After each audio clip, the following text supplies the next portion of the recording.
नमस्कार विद्यार्थी मित्रांनो. मागच्या तासाला आपण ग्राफाइन फॉलिकलचं स्ट्रक्चर स्टडी केलं होतं. Today we have going to discuss the remaining part of the female reproductive system.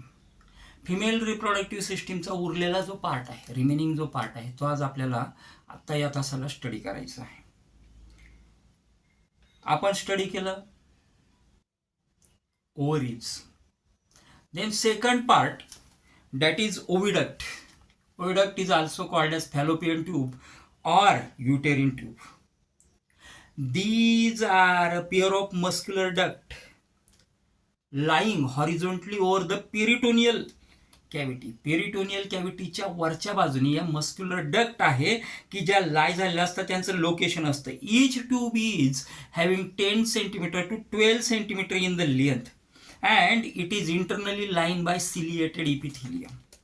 It can be divided into 3 parts. बघा, पेरिटोनियल 10 ते 12 सेंटीमीटर लेंथ असलेल्या या ट्यूब्स असतात. हॉरिझॉन्टली लाय झालेल्या असतात पेरिटोनियल कॅव्हिटीच्या वरच्या बाजूनं आणि 3 पार्टमध्ये या त्या ठिकाणी डिवाइड होतात. पहिला पार्ट आहे इन्फंटिबलम, एम्प्युला अँड इस्थमस. हा ओव्हिडक्ट ह्या पियरमध्ये असतो. देन पुढचा तिसरा जो पार्ट येतो तो आहे uterus. Uterus it is commonly called as womb. त्याला ओंब असं सुद्धा म्हटलं जातं. Hollow muscular pear shape organ आहे and located above and behind the urinary bladder. Urinary ब्लॅडरच्या मागच्या बाजूने, पुढच्या बाजूने याचं लोकेशन आपल्याला बघायला मिळतं. It is about 7.5 centimetre in length, 5 centimetre in breadth and 2.5 centimetre in thickness. लांबी आहे 7.5 सेंटीमीटरची, रुंदी आहे 5 सेंटीमीटरची. त्याचबरोबर थिकनेस जो आहे तो थिकनेस आहे त्याचा 2.5 सेंटीमीटरचा and it is divided into 3 reasons.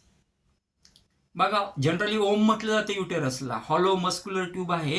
Urinary ब्लॅडरच्या अबो अँड बिहाइंड दोन्ही बाजूने, पुढच्या मागच्या बाजूनं याचं लोकेशन आपल्याला युरिनरी ब्लॅडरच्या बघायला मिळतं.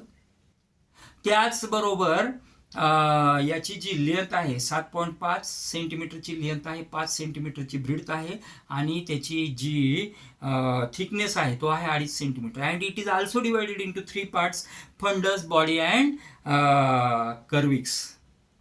देन थर्ड, पुढचा जो चौथा पार्ट येतो फिमेल रिप्रोडक्टिव्ह सिस्टीमचा, that is vagina. It is tubular female copulatory organ having 7 to 9 centimeter in the length. पाचवा जो पार्ट आहे तो पार्ट आहे external genitalia. External genitalia, the external genitalial organ of the female includes parts external to the vagina and are collectively called as vulva.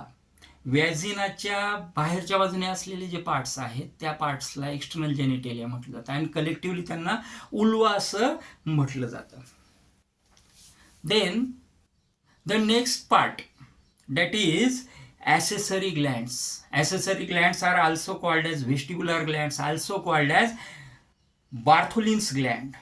These are present in pairs. पियर्समध्ये या त्या ठिकाणी present असतात. They open into the vestibule and release the lubricating fluid. These accessory glands are releasing the lubricating fluid. And the last one, that is mammary glands. These are very important glands because these are functioning for the lactation for the young ones in the mammals. So mammals are known as on the mammary glands. Mammary ग्लँड्समुळं हा जो पूर्ण गट आहे यांना mammals असं म्हटलं जातं.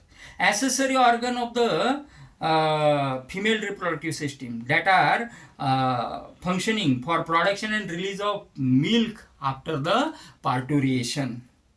Now, development of the mammary glands occurs at puberty under the influence of hormone estrogen and progesterone. Estrogen आणि प्रोगेस्टेरॉनच्या हार्मोन्सच्या इन्फ्लुएन्समुळं पबर्टीनंतर ह्या ज्या मॅमरी ग्लँड्स या चांगल्या प्रकारे डेव्हलप झालेल्या पाहायला मिळतात आणि लॅक्टेशनसाठी या मिल्क रिलीज करण्याचं काम करतात. This is all about the female reproductive system.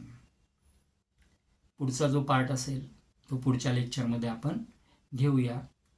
Thanks for watching the video. Thank you.